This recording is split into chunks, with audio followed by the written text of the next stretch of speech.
Good morning. Before I say anything else, I need you to stop.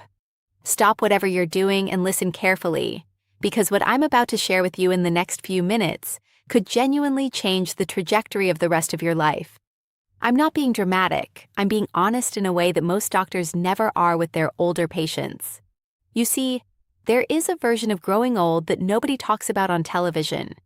Nobody puts it in the brochures at the clinic, and nobody mentions it at the family dinner table.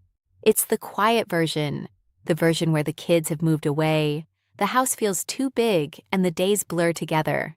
And if you're watching this right now, there's a good chance you either know that version already or you're afraid of it. Today, we're going to talk about what to actually do about it. My name is Dr. Daniel Hayes. I spent over 3 decades as a surgeon and gerontological researcher, and I've sat beside more elderly patients than I can count. Patients who came in not because of a physical emergency, but because something invisible was shutting them down. And what I found, time and time again, was that the difference between those who thrived alone and those who quietly declined had almost nothing to do with their diagnosis. It had everything to do with what they did with their days. A landmark study published by researchers at University College London tracked over 7,000 adults aged 52 and older for more than a decade.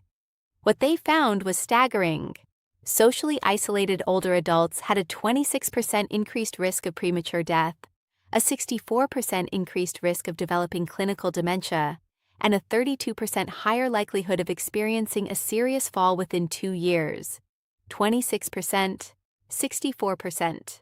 These are not small numbers. These are life-altering numbers. And here's the part your doctor probably never told you. Most of these outcomes were not inevitable. They were preventable, even reversible. Today, I'm going to walk you through 6 things, ranked from helpful to life-changing, that you must start doing if you are growing older and find yourself increasingly alone. And I want to tease something right now because I know how these videos work, and I know you might be tempted to skip ahead. Number 1 on this list is going to surprise you. It's not exercise. It's not diet. It's something so deceptively simple that most people dismiss it entirely. And yet, the neuroscience behind it is absolutely extraordinary. So stay with me all the way to the end. But before we dive in, I want to ask you something. Leave a comment below telling me your age and one thing you genuinely enjoy doing that makes you feel like yourself. It doesn't matter if it's gardening, crossword puzzles, or watching old films. I want to know, and I promise you, I read every single comment personally. This channel exists because of you, and your story matters to me. Now, let's begin. Number 6, establishing a biological anchor routine. Here is what most people don't understand about aging alone. When you live with other people, your biology is quietly being regulated by them. Their movement signals your movement. Their meal times cue your digestion. Their voices and presence keep your cortisol, that's your stress hormone, from spiking in the early morning hours. When you are alone, all of those external cues disappear, and your body begins to lose its rhythm. Think of your circadian system, your internal body clock, like the conductor of an orchestra. When you're young and surrounded by people, that conductor has plenty of musicians to keep in time. When you age and isolate, the musicians start wandering off and the music becomes chaotic. Research from the Salk Institute for Biological Studies found that disrupted circadian rhythms in adults over 65 are directly linked to accelerated cognitive decline, weakened immune response, and increased systemic inflammation, which is essentially your body attacking itself at a low chronic level. And after the age of 70, your body loses approximately 40% of its natural melatonin production, meaning your internal clock becomes even harder to maintain without deliberate effort. The solution is a biological anchor routine. This means waking at the same time every single morning, even on weekends, even when you don't feel like it. Eating your first meal within 45 minutes of waking, and getting outside or near a bright window within the first hour. Light is the most powerful signal your brain receives to set the clock for the day. I had a patient, Margaret, 74, from Chattanooga, Tennessee, who came to me after her husband of 51 years passed away. She was sleeping until noon some days, skipping meals, staying up until 3 o'clock in the morning watching television. Within 6 months of that pattern, she had lost 9 pounds of muscle. Her blood pressure was uncontrolled, and she was experiencing what she described as cotton brain, difficulty thinking clearly. We put her on a simple anchor routine: up at 7 a.m., a small protein-rich breakfast by 7:45, 10 minutes on the porch by 8:30. Within 8 weeks, her clarity had returned. Her blood pressure normalized, and she told me it was the first time since her husband died that she felt like herself again. Pair this routine with consistent meal timing, and you are essentially giving your aging biology a scaffold to hang on to. Number 5. Deliberate strength preservation. And I want you to hear what I'm about to say very carefully. After the age of 60, the human body begins losing between 3% and 8% of its muscle mass per decade through a process called sarcopenia. And I know that word sounds intimidating, so let me explain it simply. Sarcopenia is essentially your muscles quietly retiring without telling you. After 75, that rate accelerates dramatically. And here is what makes this particularly dangerous. When you live alone, it's not just about looking frail or feeling weak. Muscle is your metabolic engine. It regulates your blood sugar, supports your joints, protects your bones, and this is the part most people never hear. It produces anti-inflammatory compounds called myokines every time it contracts. Think of myokines like a cleanup crew that your body sends out every time your muscles work. No muscle contraction, no cleanup crew. And when inflammation goes unchecked in the aging body, it accelerates everything you're afraid of: cognitive decline, heart disease, joint destruction, and immune failure. A study from Tufts University's Jean Mayer USDA Human Nutrition Research Center on Aging found that adults over 65 who engaged in resistance training twice a week, even light resistance training, preserved an average of 40% more functional muscle mass over 5 years compared to those who didn't. 40%. That is the difference between getting up from a chair unassisted and needing someone else to help you. Now, when I say resistance training, I am not talking about going to a gym and lifting heavy weights. I'm talking about using your own body weight, chair squats, wall push-ups, resistance bands that cost less than a cup of coffee at a cafe. The key is progressive overload, which simply means doing a little more than last time, even if that means going from 5 repetitions to 6. 2 sessions per week is sufficient. 20 to 30 minutes per session is enough. And here is a synergy tip that most people miss. Do your strength exercises within 30 minutes of consuming protein. Because of something called anabolic resistance, your aging body's reduced ability to build muscle from protein. Timing your protein intake right around exercise dramatically improves how effectively your muscles absorb and use that protein. Your window of opportunity is short as you age, so use it. Number 4. Cultivating a purpose ritual. And this one is deeply underestimated. There is a Japanese concept you may have heard of called ikigai, your reason for getting up in the morning. And while that sounds philosophical, the science behind it is very physical.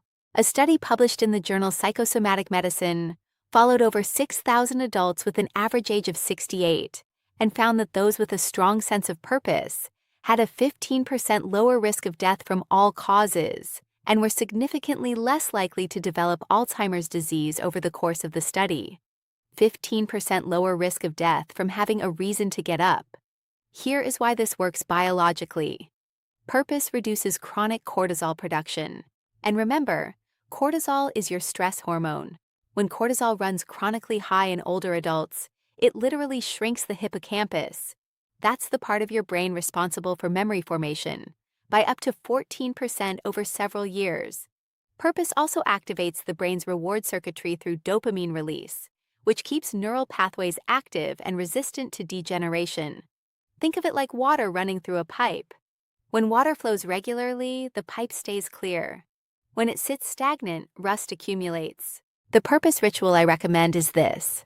Identify one small project or contribution that requires your unique experience. It doesn't need to be grand. I had a patient, Robert, 81, from Boise, Idaho, who had been a high school history teacher for 34 years before retiring. After his wife moved into memory care, he fell into a deep listlessness. We talked about what he knew that no one else did. He began recording short audio memoirs about local historical events from his childhood and sharing them with the county library. Within 3 months, he had received letters from 12 families whose history he had preserved. His inflammatory markers dropped measurably. His sleep improved. He told me, "I feel like I matter again." That is the biology of purpose working in real time. Number 3, strategic sensory enrichment. And I want you to brace yourself slightly because the research here is going to seem almost too good to be true. Your 5 senses, sight, hearing, smell, taste, and touch, are not just how you experience the world. They are how your brain stays alive. Every sensory input you receive creates electrical activity in your neural pathways. And that activity is what keeps those pathways strong, flexible, and resistant to degeneration. When you live alone and your days become quiet and monotonous, sensory input drops dramatically, and your brain, which is the most energy-hungry organ in your body, begins to prune the pathways it's not using. This is called synaptic pruning. And while it's normal in youth when the brain is streamlining itself, in old age, it contributes directly to cognitive decline. A study from Johns Hopkins University found that older adults with untreated hearing loss experience cognitive decline 30% to 40% faster than those with normal hearing or treated hearing loss. Not because hearing loss causes dementia directly, but because the brain is receiving less input and therefore has less stimulation to maintain itself. The same principle applies to all the senses. Strategic sensory enrichment means deliberately and regularly exposing yourself to rich, varied sensory experiences. This could mean cooking an unfamiliar cuisine once a week. The combination of smell, taste, texture, and the cognitive challenge of following new instructions engages 4 separate sensory cognitive systems simultaneously. It could mean listening to music from a different genre each morning. Music activates more areas of the brain simultaneously than almost any other activity. It could mean learning to identify birds by their calls, or growing a small herb garden and rubbing the leaves to release their scent. The key is novelty and variety. Your brain needs to be surprised to stay sharp. And here is the synergy tip. Combine sensory enrichment with social contact, even brief social contact, and you compound the benefit dramatically. A phone call while cooking, a video chat while listening to music together. Even describing what you're doing to a friend over the phone activates language centers that solo activities don't reach. I had a patient, Eleanor, 77, from Savannah, Georgia, who had retreated almost entirely into a silent routine after her children moved abroad. She barely cooked, barely listened to music, kept the television on as background noise, but wasn't really watching it. We worked together on a simple sensory enrichment plan. She started a small balcony garden. She joined an online cooking challenge, a new recipe each week. She put on music from her childhood every morning during breakfast and let herself sing along, even badly. Within 4 months, her scores on a standard cognitive assessment had improved by a statistically significant margin. Her doctor was frankly startled. Number 2, meaningful connection. This is going to challenge everything you think you know about connection, and specifically about what counts as meaningful connection when you are older and alone. Most people assume that meaningful social connection means being physically surrounded by people, family dinners, community events, neighbors dropping by, and yes, those things matter. But research from Brigham Young University meta-analyzed 148 studies involving over 300,000 participants and found something that reframes the entire conversation. What predicted longevity was not the quantity of social interactions. It was the quality of felt connection, the subjective sense that you matter to someone and that someone matters to you. This distinction is enormous because it means that one deeply felt conversation per day does more for your biological health than 5 hollow ones. Here is the physiology. Genuine felt connection triggers the release of oxytocin, sometimes called the bonding hormone, which directly lowers blood pressure, reduces cortisol, enhances immune function, and has been shown to reduce the inflammatory markers associated with accelerated aging. Think of oxytocin like a biological reset button. Every time you feel genuinely seen by another person, that button gets pressed. And the remarkable thing, the thing I want you to really absorb, is that your nervous system cannot always distinguish between in-person and remote connection. A deeply felt letter, a long phone call where someone really listens, a video call where you tell the truth about how you're doing. These activate the same pathways. What I recommend is this. Identify one or two people in your life with whom you can have a genuine conversation. Not just updates and pleasantries, but real conversation. Schedule it. Protect it. And if those relationships don't exist right now, build them deliberately. Volunteer organizations, online communities organized around interests, pen pal programs for seniors. These are not sad consolation prizes. They are biologically active interventions. I had a patient, George, 79, from rural Vermont, who had been widowed for 4 years and whose closest friend had passed away. He told me he genuinely did not believe he could form new meaningful friendships at his age.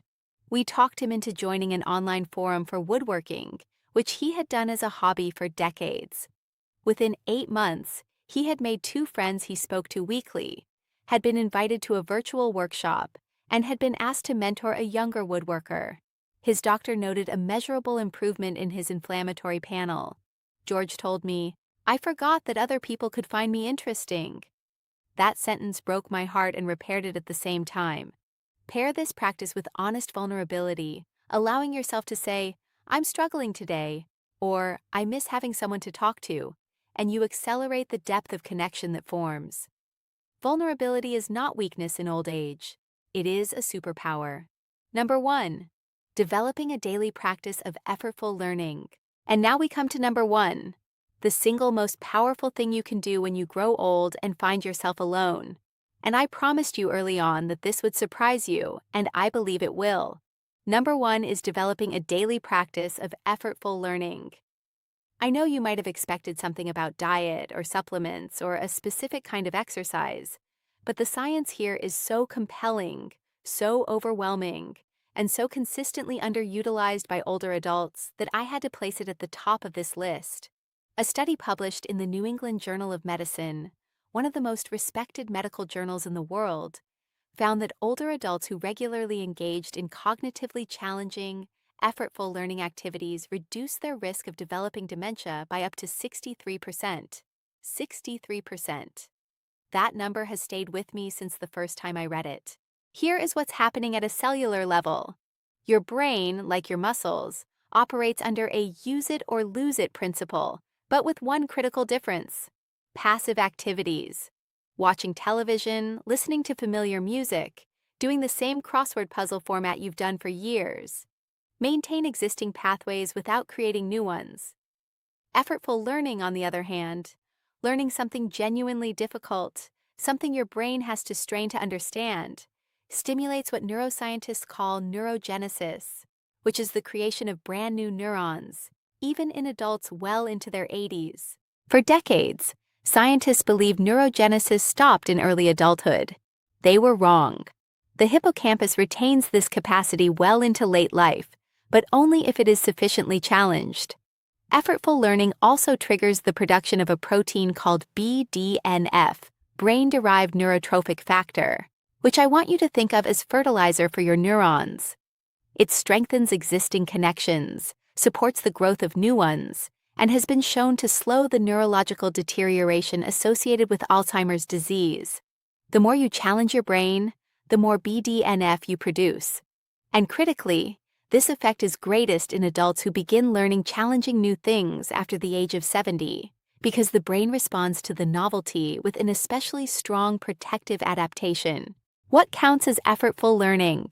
Learning a new language, even 10 minutes per day using a free app on your phone, produces measurable cognitive benefits within 12 weeks. Learning a musical instrument for the first time, taking an online course in a subject completely outside your experience, learning to paint, to code, to read maps, or to identify plants. The content matters less than the effort. Your brain needs to work hard. It needs to not know the answer. It needs to make mistakes and correct them. That process of error and correction is neurologically where the growth happens. The synergy tip for this one is movement, physical exercise. Even a 20-minute walk taken before a learning session increases BDNF production by an additional 20 to 30%, which means your brain is literally more ready to grow after you move your body. Walk first, then learn. This combination is, in my professional assessment, the single most powerful anti-aging intervention available to any human being at any age, with no prescription required and no cost beyond time and effort. I had a patient, Frances, 82, from Phoenix, Arizona, who came to me convinced that her cognitive decline was irreversible. She had stopped trying new things years ago because, as she put it, "My brain just doesn't work like it used to." She had a point. Her processing speed had slowed. Her recall was less reliable, but she was not in the territory of irreversible decline. We built her a learning practice. She chose Italian purely because she had always wanted to visit Italy and never had. 20 minutes every morning after a 15-minute walk around her neighborhood. Within 6 months, her recall scores had improved. Within a year, she was having simple conversations in Italian on a language exchange app with a 67-year-old woman in Rome. She cried when she told me, "I have a friend in Rome." She said, "Me? At 82, I have a friend in Rome." That story is the entire point of this video. Because Frances didn't just improve her cognitive scores. She built a connection. She found a purpose. She established a morning routine. She was using her senses in new ways. She was living proof that every single item on this list feeds every other item, and that together, they form a kind of invisible architecture that holds a life up, even when the structure around it has changed, even when the people who used to fill the house are gone, even when the world looks different than you thought it would at this stage. Growing old and being alone is not a sentence. I need you to hear that. It is not a verdict. It is a circumstance. And circumstances can be shaped, directed, enriched, and filled, sometimes more fully than you ever imagined possible. The science I've shared with you today is not theoretical. It is happening in the lives of real people right now. People who decided that it was not too late, who decided that their mind was still worth investing in, that their body still had something to give, that their presence in the world still mattered to someone, even if they had to go out and find that someone. You are not too old. Your brain is not finished. Your capacity for connection, for growth, for joy, for meaning, it has not expired. What it needs is the same thing it has always needed: attention, effort, and the brave decision to keep going. If this video helped you today, even a little, even one piece of it, I want you to share it. Send it to a friend. Send it to a family member who has a parent or grandparent living alone. This information should not be locked behind expensive consultations. It belongs to everyone. Scientific references for all the studies mentioned today are listed in the description below, and I encourage you to read them. Please subscribe to this channel if you haven't already, and leave me a comment right now. Tell me which of these 6 things you are going to start this week. Tell me your age. Tell me where you're from. Tell me about the Frances in your own life. Maybe it's you. I will read your comment. I always do. Take care of yourself because you absolutely still can.